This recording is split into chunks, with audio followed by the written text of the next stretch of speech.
Hurricane Debby made landfall over Florida, now down to a tropical storm, but all that rain is headed up into Georgia. We'll let you know the impacts here and also in North Georgia in the full forecast straight ahead.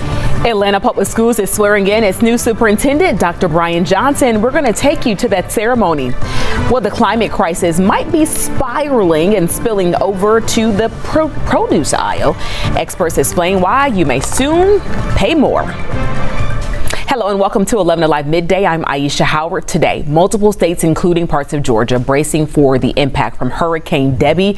The Category 1 storm made landfall in Florida this morning, where both President Joe Biden and Florida's governor have declared a state of emergency. This new video we're seeing here is showing us some of the damage left behind from Debby. People in Cedar Key, Florida, they are dealing with severe flooding and downed trees along with power lines. Let's get a live look right now.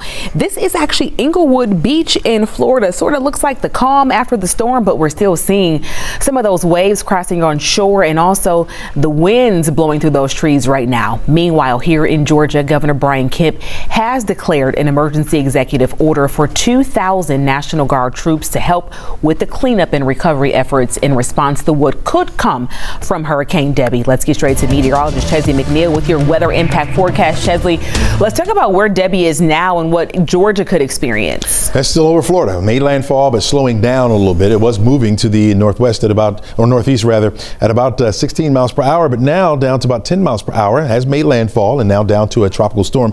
Winds around the center of circulation about 70 miles per hour, and that's going to continue to weaken as it continues to push further up into our state. Now you can see the heavy rain associated with this now moving into the southern portions of the state, over toward the east as well. You got that onshore flow coming in, and so the brunt of the storm will be felt there. Again, over into the southern and central portions of the state, and that's where you find the center of circulation still over toward Florida, but we'll be moving further off to the north. You got all that onshore flow coming in, and so yeah, it's going to be wet. You're talking about a good maybe 10 to 12 inches in parts of South Georgia and over toward the east. For us, not a whole lot going on right now. There's a better look at it now. Again, made landfall. This is Cross City, just to the east of that, over toward a place called Steinhatchee. That will continue to slide further off to the north, weaken somewhat, but will spread clouds our way. We got the sunshine out there right now. In fact, it looks pretty good. Those clouds will continue to move in, and we may get an isolated shower or two. Not much rain here. Most of that will be felt down into the south and east. Right now, we're looking at temperatures right around 83 degrees. Looks beautiful on the outside. A couple of cumulus clouds around. 83 in the city, 84 degrees in Duluth. You got 81 over toward Athens, 80 up into Blairsville, 79 in Clayton. You're still stuck in the 70s there. And also over toward Carrollton, you're at 79 degrees, but everyone making it up into the 80s today. I think the clouds will have something to say about our high temperature today. We'll get more clouds pushing in, plus an easterly flow, and those winds start to pick up on us just a little bit. Anywhere between 10 and 15 miles per hour sustained winds. Gusts could be in the 20 mile per hour range. Of course, we'll talk more about that coming up. 88 for the afternoon high. Some spots may get up to 90 for a high temperature today. And again, only a few of us will see an isolated shower or two. That will linger into about 7 o'clock, and then things will start to diminish, and then we'll do it all over again for tomorrow with those winds coming back to us. We'll talk more about that and the storm and the full forecast straight ahead. Aisha? All right, Chesley, thank you. Right now, preparations continue for the impacts of Hurricane Debby. The Red Cross has about 200 volunteers that are already on the move. 11Alive Sherry Carnes shows us how they're prepping and getting into place. In Brunswick, near the Georgia coast, homeowners rush to prepare for the arrival of Debby, filling sandbags that will be used to keep floodwaters out. We do know that in certain areas of Savannah, the water's coming. It's going to be a steady, slow thing, and it may increase to where areas that normally did not flood will flood. Debby has already introduced itself to portions of Florida, with rain heavy enough to swamp areas of Pinellas County. This is just the beginning as Debby threatens to march across Florida into southeast Georgia. We've been preparing for days at the Red Cross. We've been monitoring the weather forecast. We're right now mobilizing all of our people and our resources and moving them into position. The Red Cross has volunteers in Georgia who are trained to respond to the impacts of violent storms. We really provide that safe shelter for individuals who aren't able to return back to their homes, feeding, as well as emergency cleanup supplies, emotional health support, and also what we call health services. Georgia power crews are among the many poised to respond to areas left in the dark. Before a storm, we encourage our customers to have an emergency kit. This would have any batteries, flashlights, any chargers, any medications that you may need in the event of losing power. The Georgia Department of Transportation has crews ready to clear any roadways that may be impacted by water or debris scattered by Debbie's wind and rain. Jerry Carnes, 11Alive News. GDOT tells us their crews are currently working to clear storm drains of any debris so that they can handle the heavy rain. However, those crews will have to stop work if the winds reach speeds of 40 miles an hour. To stay up to date on the weather impacting your area, just scan this QR code you see right there on your screen. Download the 11Alive mobile app for free. Once you download it, you can sign up for weather alerts that impact your specific location. Well, it is official. Atlanta Public Schools has a new superintendent. A swearing-in ceremony taking place just moments ago for Dr. Brian Johnson. 11Alive's Liza Lucas at the APS Board of Education. Liza, Dr. Johnson expected to get started right away. Right away. As soon as this room maybe clears out, then they'll really let him get to work. But yes, he is set to preside over his first Board of Education meeting for Atlanta Public Schools this very afternoon.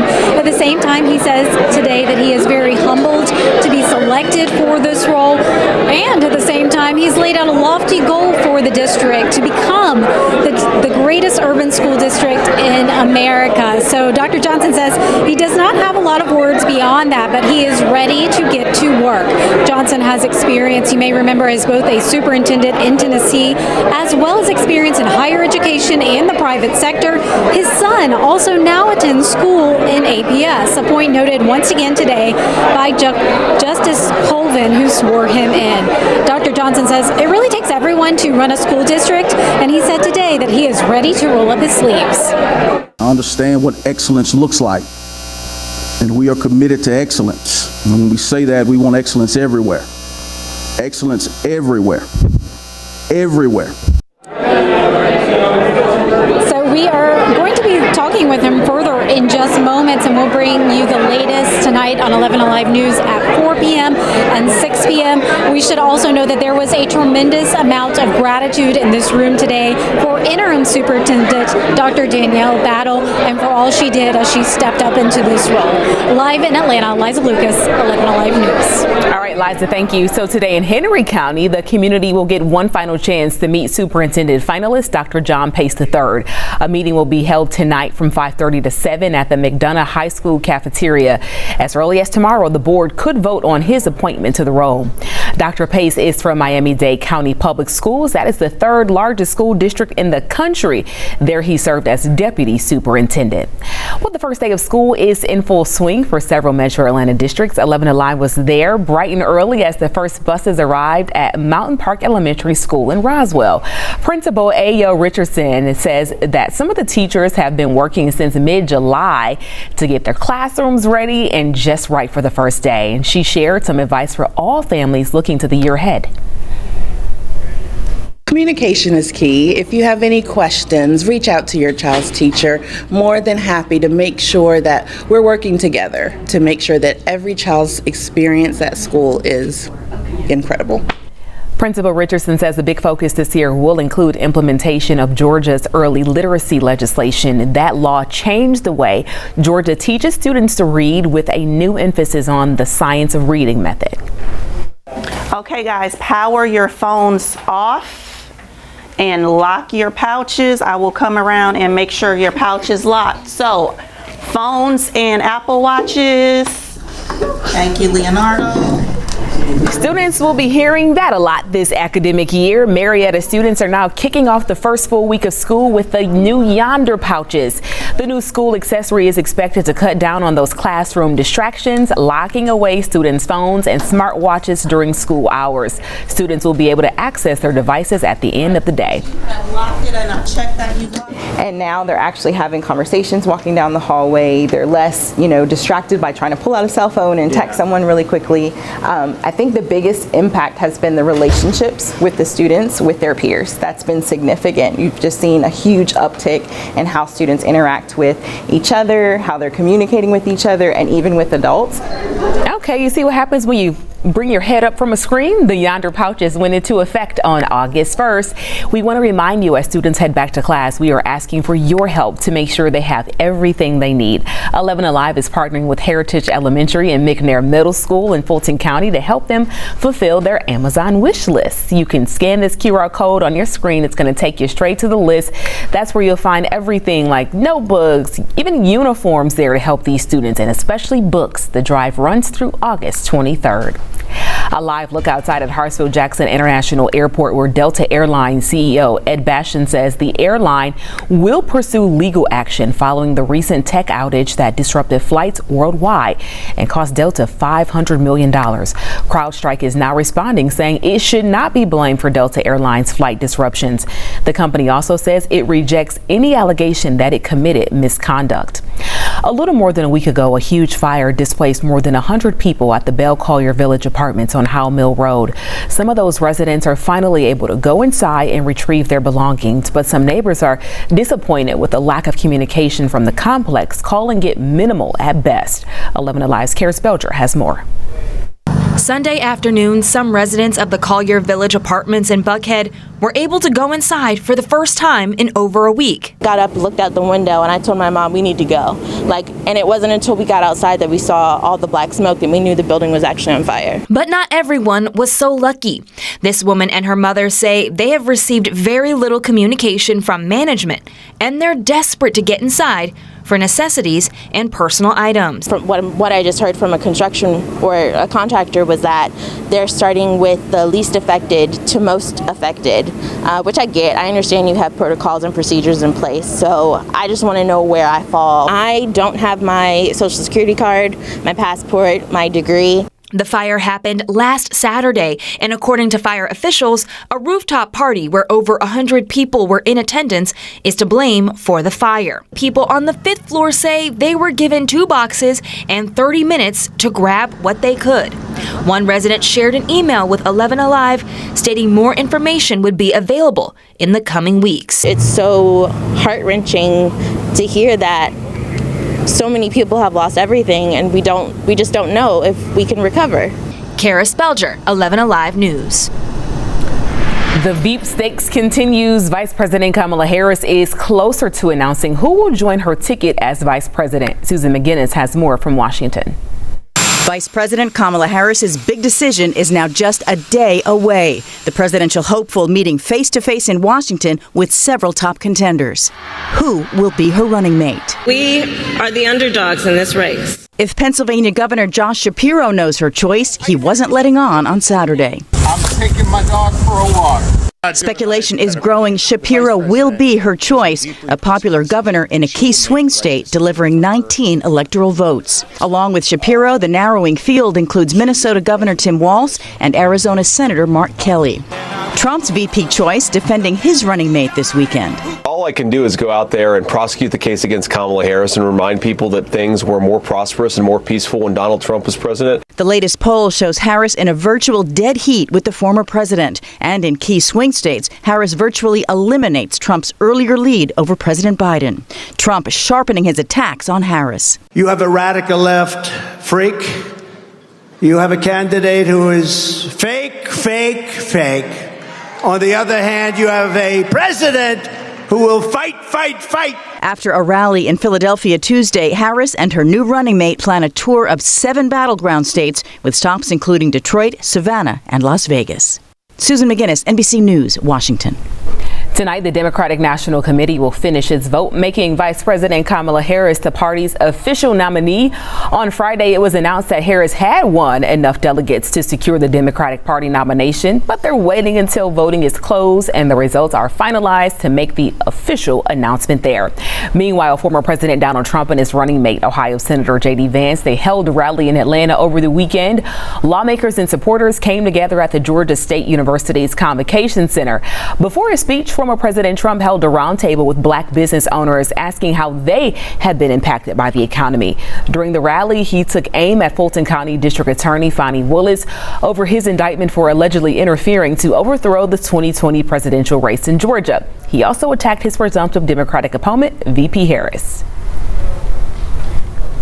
4 months ago, she was considered grossly incompetent by the fake news. Now they're saying, oh, isn't she wonderful? Isn't she wonderful? No, she's not wonderful.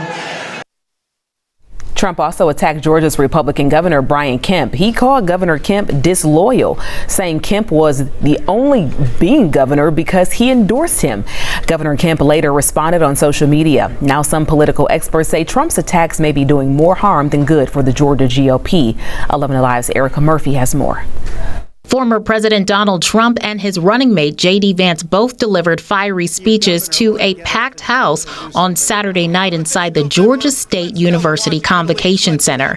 Many jabs were issued not only to his opponent, Vice President Kamala Harris, but to members of his own party. But I got him by doing massive rallies, and I really worked hard. He's the most disloyal guy I think I've ever seen. Governor Brian Kemp fired back at Trump on X, saying he's focused on winning in November, not petty personal insults, attacking fellow Republicans, or dwelling on the past. The comments reigniting the feud between Trump and Kemp, whose rocky relationship goes back to 2020. North Georgia University political science professor Nathan Price says going after Kemp alienates people and divides the party. It didn't do anything to bring one new undecided voter, and probably more fittingly, it actually hurt him with the exact type of people he needs to win the state. Fellow Republicans were quick to come to Kemp's defense last night, including Attorney General Chris Carr, who posted on X, "I stand with Brian Kemp and Marty Kemp." Sentiments were also echoed by Georgia Speaker of the House John Burns. Price thinks Kemp taking the high road will help him down the line. He might mend and do what he can just to make sure that he doesn't burn any bridges himself. Price predicts the presidential election will come down to just a couple thousand votes here in Georgia and says it's important for the GOP to get back on message if they want to win in November. Reporting from Atlanta, Erica Murphy, 11Alive News. Well, it has been one of the hottest summers on record for most of the U.S. and the planet witnessed its hottest day in recorded history last week. Those high temperatures are driving up utility bills, but they may also cause us to feel the impact when we go grocery shopping. Ivan Rodriguez explains how this heat having an impact on the cost of fruits and vegetables. Inflation in the U.S. may be cooling since hitting a 4-decade high, but hotter temperatures are creating a new set of problems for farmers who grow the nation's food. We are in, to a large extent, the business of managing risk, and this just impacts the risk of climate on the crops that we grow. Tom Evanellis has been growing blueberries and citrus fruits in California and Oregon for decades. He says record-breaking heat is causing his business to suffer. As it gets warmer, the fruit becomes more delicate, so we'll stop harvesting earlier, so it impacts the amount that we can harvest in a day. Avanella says the cost farmers like him are incurring by upgrading irrigation systems will eventually be passed down to consumers. Drought concerns on the West Coast only add to the challenges. As we've improved these irrigation systems, we are actually designing them to be able to provide the precise amount of water that the plant needs, so there's zero waste. Higher produce prices are a reversal of a trend the country has seen over the last year, with the cost of fruits and vegetables dropping by 0.5%. Much of this is going to be driven by climate change, which is very real, and we need to aggressively acknowledge that and take steps as a country and as a world to begin to navigate it most effectively. In Atlanta, I'm Ivan Rodriguez. As the summer heat rages on, the American Red Cross is now declaring an emergency blood shortage. The nonprofit says its supply has fallen by more than 25% since July 1st. They are in need of donors to give blood or platelets to help with life-saving medical treatments. Donors of all blood types are urged to give, especially those with the type O blood. As a thank you, the Red Cross will give Amazon gift cards to those who donate blood, platelets, and plasma between now and August 31st. Right now on 11alive.com, we have a full list of upcoming donation opportunities and even the location. Check out this story there on our homepage. A live look now at Englewood Beach, Florida, where Debby has been downgraded to a tropical storm after making landfall in the state this morning as a hurricane. Forecasters warned of life-threatening storm surges in Florida and major flooding across the southeastern states. Florida Governor Ron DeSantis declared a state of emergency for 61 counties expected to be impacted by the storm. DeSantis is warning that flooding from the storm could continue later on into the week. We have seen significant storm surge. We have seen inundation. We have seen and will continue to see flooding in various parts of the state of Florida. This storm is expected to move throughout north central Florida and likely go into Georgia and in the Carolinas. Parts of Georgia will feel the impact of Debby. Meteorologist Chesley McNeil with your 11Alive impact forecast for us right now, Chesley. So we know we're not going to really feel it here in the metro, but our neighbors are getting ready. Yeah, southern portions of our state, like places like Valdosta, right, will be already hit really by some of that heavy rain already down there. They got flood warnings there already. You can see as the storm was even moving inland, a lot of that rain was pushing further off to the north. It's the northern end and the eastern part of the storm. That way you feel the brunt of the impact, and that's what's taking place in our southern portions of our state and over toward the east as well, and that will continue to be the case pretty much through the day today as the storm slowly makes its way further off to the north. There's Valdosta. You can see over toward Fargo, St. Mary's, over toward Brunswick. That's where a lot of that heavy rain is starting to pile right on up a little bit there, and the winds will continue to increase as well as the center of circulation gets a little bit closer to the area. Yeah, Waycross, you're included in that as well. Again, most of the southeastern portions of our state really feeling the impacts. Here in North Georgia, not much going on. As you can see, our winds are still on the light side, but those will start to pick up a little bit as we head further into the afternoon.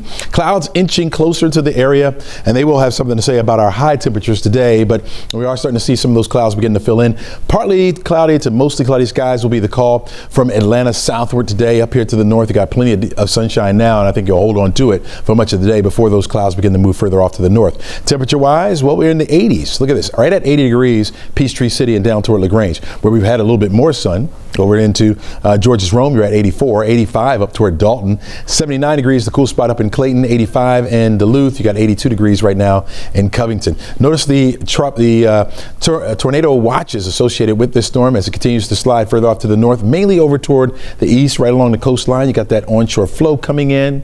You get that friction that takes place. You get brief spin-ups taking place, and so that's what's happening down there as well, along with that heavy rain. Here's a better look at the storm and the particulars on it. You can see now a tropical storm with winds up to 70 miles per hour, moving to the northeast at about 8 miles per hour. So really starting to slow down as it continues to slide further off toward the north and east. That slow down just means heavier rain being dumped in a lot of areas, and so you're talking about a lot of flash flooding taking place.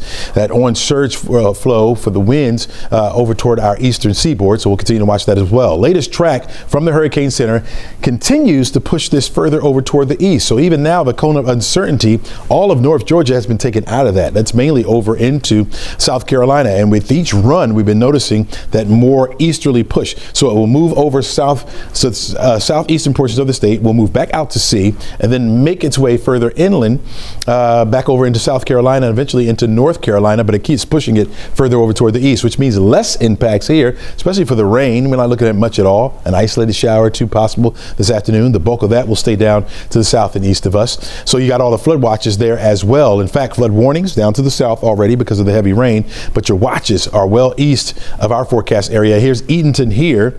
That flood watch begins a county over. So Warrington, Edgeville, over toward Wadley. That's where we're going to find the potential for some flooding right on through Thursday, as a matter of fact. Now, winds will feel it. Our winds will start to pick up. Sustained winds anywhere between 10 and 15 miles per hour. The gusts will be in the 20 mile per hour range this afternoon. We'll see that begin to trail off just a little bit tonight, and then tomorrow it picks back up again. You're looking at that 20 mile per hour range. Over toward Edenton could get as high as 30 miles per hour as far as the gusts go, even into the Athens area. And even on Wednesday, we'll be looking at those gusts still up there in the 20 mile per hour range, especially for our eastern most counties.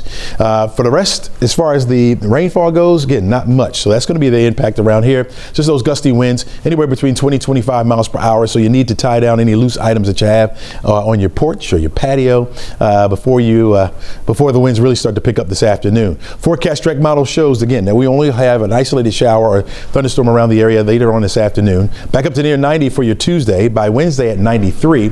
We'll stay close to the 90-degree mark for the rest of the week with very low threats for rain. So you will get decent amounts of sunshine for the rest of the week. Aisha?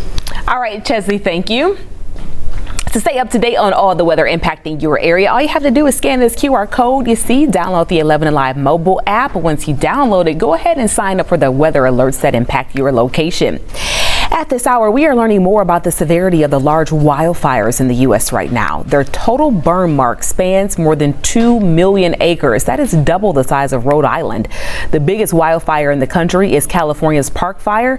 Amy Kiley reports it just passed another grim milestone.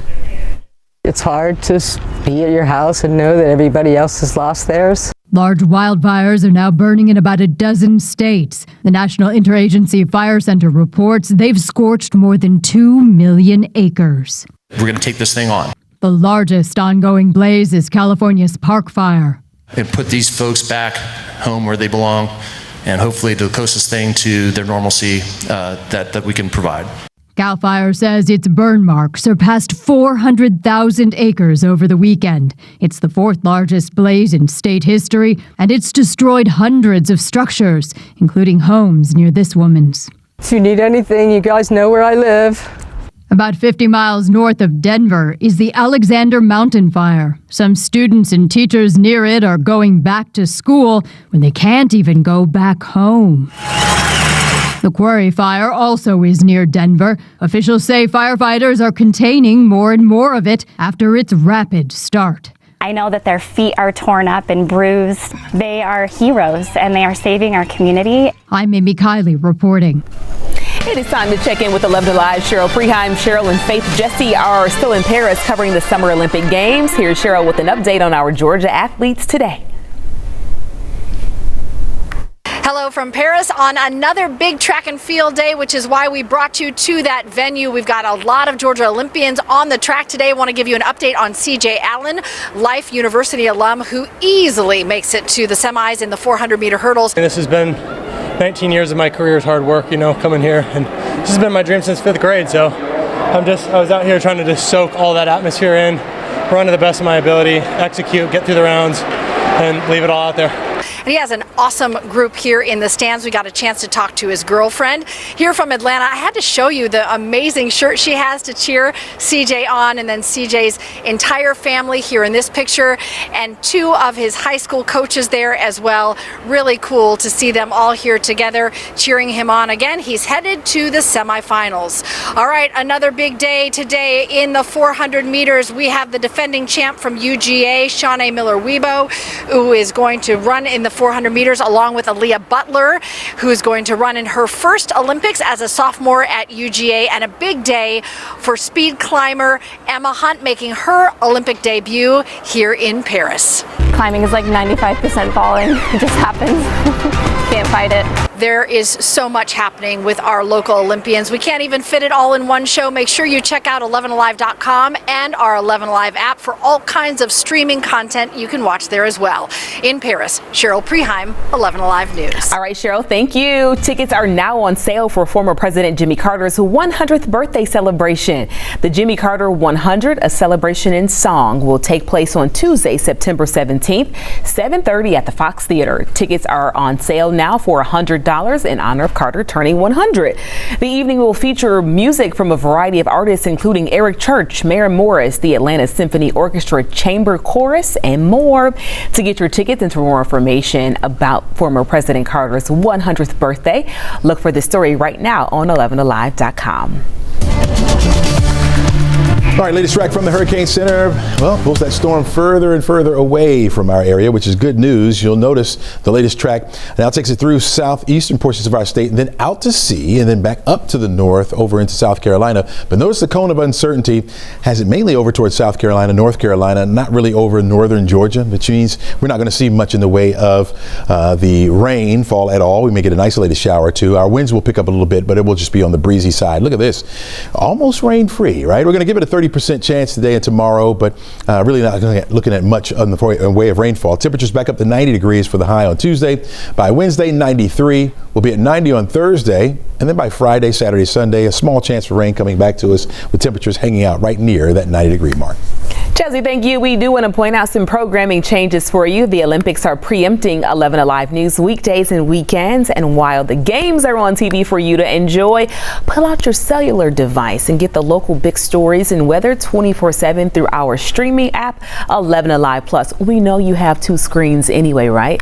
During the week, we're going to be on every morning, normal time for you on air, 4:30 to 7, and streaming here at 11 a.m. and 4 p.m. And then we are right back on air for you at 6 p.m. and again for 11Alive News at 11. That follows Olympics prime time. 11Alive News is also watching dozens of athletes from Georgia competing. Cheryl Preheim and Faith Jesse in Paris to tell their stories. Their reports will be featured during 2 Olympic shows Monday through Saturday. All access pass at 7, followed by the Olympic Zone at 7:30. Have a great one.